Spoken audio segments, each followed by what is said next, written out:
Agaseke k'amakuru mu karere ngapfunduriye muri Uganda, abategetsi bashinje leta zunze ubumwe za Amerika kwivanga mu matora no gushaka kwivanga mu itegekere ry'igihugu kandi kigenga. Uku kwivanga gushinjwa ubutegetsi bwa Amerika kwaturutse gukuba ambasaderi wa Amerika muri Uganda. Natali Brown yaragiye gusura babawe niwe mu rugo nubwo abasirikare n'abapolisi bamurinze batamworoheye birangira atahageze. Umuvugizi wa leta ya Uganda bwana Ofono Opondo yavuze ko ibyakozwe na ambasaderi Brown ari agahomamunwa, cyane ko bitari mu bubasha bwe nk'uhagararira igihugu cy'amahanga. Abategetsi ba Kampala bavuze ko impamvu Bobi Wine arindi umutekano iwe mu rugo ari uko ari umuntu w'ingirakamaro cyane akwiye gucungirwa umutekano. Uyu muririmbyi yahindutse umunyapolitiki yakunze gushyira hanze ibihangano bigaragaza akarengane abaturage ba Uganda bahura nako, ndetse agaragaza ko igihugu cyamunzwe na ruswa n'icyenewabo mu mitegekere. Mu matora yabaye tariki 14 ku kwezi kwa mbere cyagoranye rubatuzwe nka Bobi Wine yatangaje ko yibwa amajwi. Amerika yerutse gutangaza ko isaba iperereza ku byaranze mu matora. Ikinyamakuru The Guardian cyanditswe kuba Uganda yanze ko ambasaderi wa Amerika yinjira kwa Bobi Wine, cyane ko ngo ambasaderi yashakaga kureba ko ameze neza. Ngo ni ibintu bikomeye kuko Amerika ifasha Uganda cyane yabo mu gisirikare no mu nzego z'ubuzima. Perezida Museveni watoreye manda ya gatandatu aherutse kwiyama igihugu cy'amahanga kivanze mu matora ariko ntiyatangaza icyo ari cyo. Hari abavuga ko gufungira cyaguranye Robert iwe mu rugo ko ari ukwanga ko nawe yazirahiza nka perezida w'abaturage nk'ibyakozwe na Kiza Besege mu myaka yashize. Nararanganije amaso mu binyamakuru byandikirwa muri Kenya, abanyamakuru bashyize amakaramu ku mpapuro barandika. Banditswe Perezida Uhuru Kenyatta yasabye abaturage mu ntara ya Mount Kenya kwima amajwi bitangazwa na Vice Perezida William Ruto uvuga ko umushinga wa BBI ufite ibibazo utazanashoboka.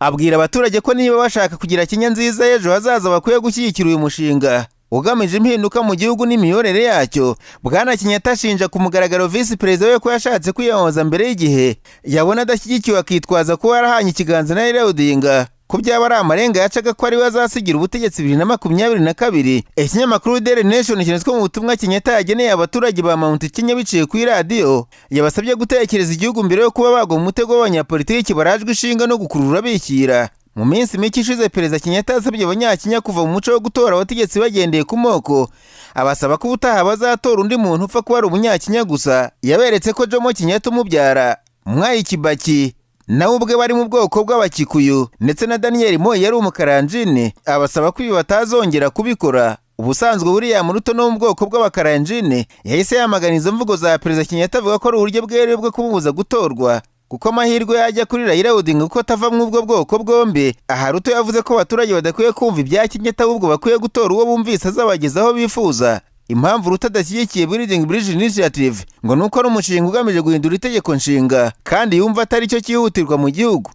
Ninyebije muri Tanzania abanyamakuru bakojeje ba muri no barandika banditswe umutegetsi mukuru mu gihugu ahamagariye isi gutekereza kabiri mbere yo kugumisha abaturage mu rugo kuko ibiribwa byazaba ikibazo gikomeye ku isi nyuma y'icyorezo cya coronavirus.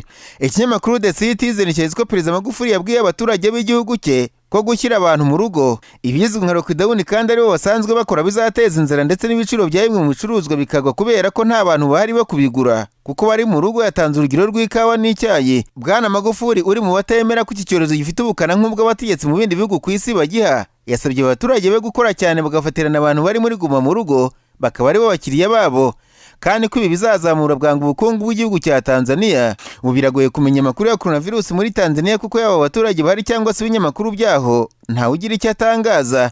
Amakuru aheruka nayo mu kwezi kwa 4 k'umwaka ushize nyuma ubutegetsi bwa Tanzania bwavuze ko coronavirus yashize mu gihugu. Agaseke k'amakuru mu karere ngapfundikije muri Kongo, abanyamakuru bicaye imbere mudasobwa barandika.